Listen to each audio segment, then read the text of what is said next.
आततायीपणे असा कुठलाही निर्णय तुम्ही घेऊ नका किंवा घोषणा करू नका। 90 सालचा हा कायदा आहे।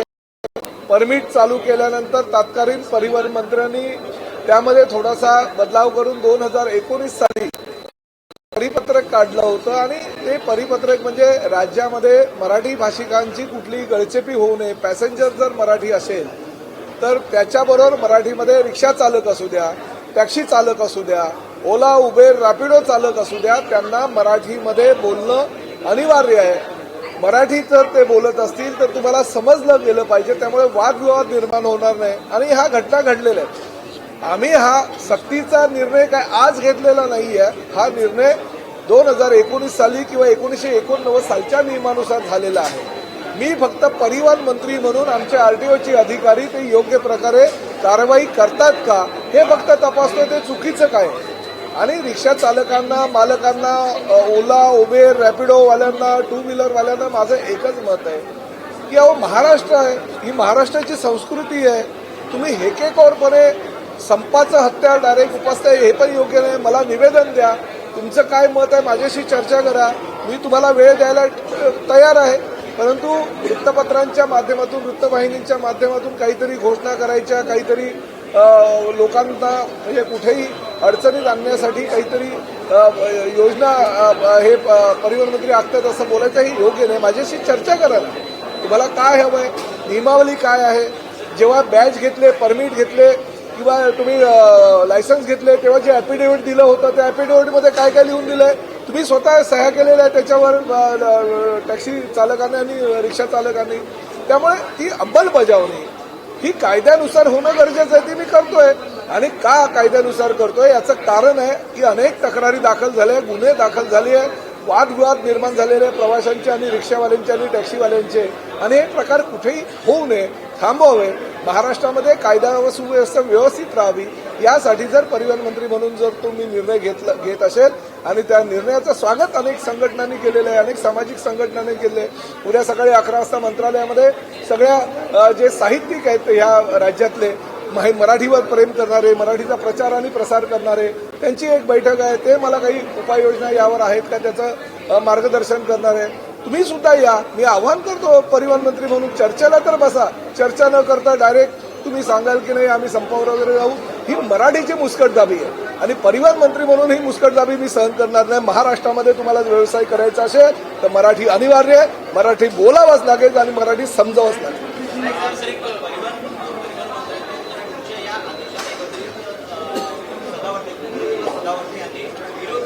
बघा मी तुम्हाला सांगतो, बघा मी सदावर्तेंची भावना समजतो। गेल्याच आठवड्यामध्ये ते जे एसटी चे जी आमची बँक आहे त्या बँकेवर त्यांचा चेअरमन होता आणि अचानक गेल्या आठवड्यामध्ये तिथे शिवसेनेची सत्ता आली। एकनाथ शिंदे साहेबांना मानणारा एक वर्ग तयार झाला आणि त्यांनी त्या ठिकाणी शिवसेनेची सत्ता आणली आणि धोबीपछाड केला सदावर्तेला। तर तो आता सदावर्तेला थोडंसं तर दुःख होणारच आहे ना। त्यामुळे माझं असं म्हणणं आहे की सदावर्तेंचं दुःख मी समजू शकतो, परंतु एक गोष्ट लक्षात ठेवा, अहो तुम्ही मराठी आहात। शशांकरावांना मला हे सांगायचं आहे, तुमचे वडील जेव्हा हे रिक्षा टॅक्सी संघटना चालवायचे आदरणीय शरदराव, ते सुद्धा ह्या मराठीची जी भूमिका आहे त्या भूमिकेला सहमत होते आणि राज्य शासनाला सहकार्य करत होते। किंबहुना त्या कालच्या मंत्र्यांना त्यांनी सांगितलं होतं की नाही महाराष्ट्रामध्ये आमचे जे टॅक्सी चालक आहे, रिक्षा चालक आहे, त्यांना आम्ही स्वतः मराठी बोलायला प्रवृत्त करू। आणि वडिलांच्याच भूमिकेच्या विरोधामध्ये तुम्ही स्टेटमेंट करताय। एखादी बँक तुमच्या हातातनं गेली म्हणून तुम्ही परिवहन मंत्र्यांच्या विरोधात आणि मराठीच्या विरोधात भूमिका घेत आहेत, असं काही करू नये। माझं असं म्हणणं आहे की दुसऱ्या राज्यामध्ये तुम्ही जा, कर्नाटकामध्ये जा, तेलंगणामध्ये जा, केरळामध्ये जा, तुम्ही परदेशामध्ये भरपूर काही लोक फिरतात, फ्रान्समध्ये जा, इटलीमध्ये जा, जर्मनीमध्ये जा, तेथील स्थानिक भाषांना प्राधान्य दिलं जातं। मग महाराष्ट्र काय वेगळं आहे का? तुम्ही महाराष्ट्राला आपल्या मराठीपासून का वंचित ठेवण्याचा प्रयत्न करायचा आहे? मराठीचा प्रचार आणि प्रसार करणं काळाची गरज आहे आणि ती तुम्ही आमच्यासोबत केली पाहिजे।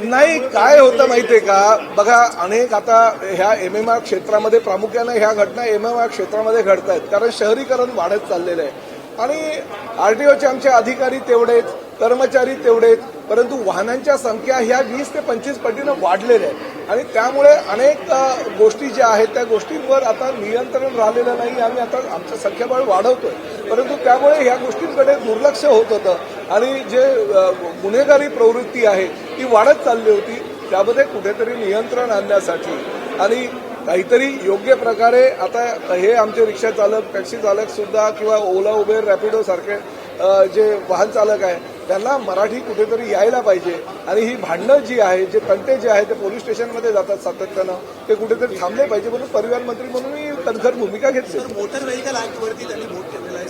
त्यांचं म्हणणं आहे की तुम्ही केंद्राच्या कायद्याला मी केंद्राचा कायदा आणि मोटर व्हेकल ऍक्ट नुसारच कारवाई करतोय. त्यांना कदाचित कल्पना नसेल, कारण त्यांची जी सनद होती ती हायकोर्टानं रद्द केली होती. त्यामुळे ते वकील किती मोठे याची मला कल्पना नाही. त्यांचं दुःख एकच आहे, त्यांच्या हातून बँक गेलेली आहे. एकनाथ शिंदे साहेबांच्या नेतृत्वाखालच्या सगळ्या सदस्यांनी बँकेला पाठिंबा दिलेला असल्याकारणानं आमची सत्ता त्या ठिकाणी आलेली आहे. म्हणून त्यांच्या पोटामध्ये थोडंसं दुखत आहे, पण ते उरलं सुरलं दुखणं आम्ही दूर करू.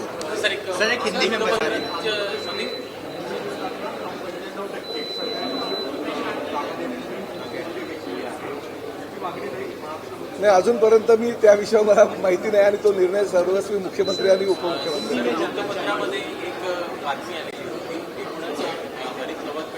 बघा काय आहे, आता हे मराठी सक्तीमुळे अनेक बातम्या येणार आहे, परंतु प्रताप सरनाईक सक्षम आहे आणि प्रताप सरनाईकांनी हे कार्यभार किंवा ह्या काही भूमिका स्वीकारल्यानंतर आम्हाला कल्पना होती या कशा बातम्या आताच कशा काय येतात.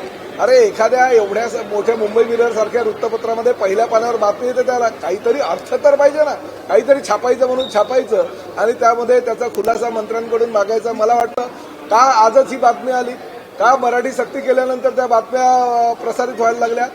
ठीक आहे, आम्ही ह्या सगळ्या ज्या काही बातम्या आहेत किंवा सगळ्या ज्या काही लोकांनी भूमिका घेतलेल्या आहेत, काही लोकांनी, मोजक्या मुठभर लोकांनी, आम्ही संप करू, आंदोलन करू, बहिष्कार घालू वगैरे. प्रताप सरनाईक आपल्या भूमिकेवर ठाम आहे. मी माझ्या नेत्यांवर विश्वास ठेवून आणि नेत्यांना सगळी गोष्ट जी आहे वस्तुस्थिती सांगूनच मी कुठलीही भूमिका घेत असतो. आनंद आहे मला. असं वाटतं पक्ष म्हणून नव्हे तर मराठी माणूस म्हणून त्यांनी उतरायला हरकत नाही.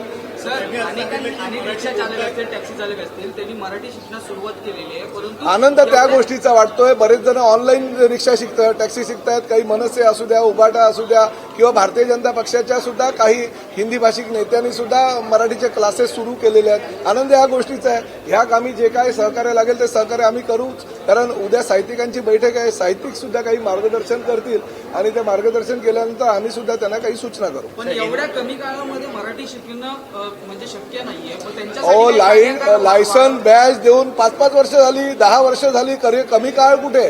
आणि माझं असं म्हणणं, आजही मी वेळ द्यायला तयार आहे, पण तुम्ही चर्चेला यायला हवं, तुम्ही मागणी करायला पाहिजे. तुम्ही डायरेक्ट मीडियाच्या समोर बाईट देता किंवा काही कुठल्याही प्रकारे परिवहन मंत्री म्हणून मला निवेदन न देता जर तुम्ही भूमिका घेत असाल तर ती योग्य. सर, काही ठिकाणी रिक्षा चालकांची आडमुठेपणाची भूमिका देखील पाहायला मिळते. ते म्हणतात की उत्तर भारतीय नसले तर मुंबई चालणार नाही, अशा पद्धतीचे देखील अनेक प्रतिक्रिया माध्यमांमध्ये रिक्षा चालक देताना. बघा काय असतं, ह्या सगळ्या गोष्टींचं काही लोक भांडवल करत असतात, परंतु मी मात्र माझ्या भूमिकेवर ठाम आहे.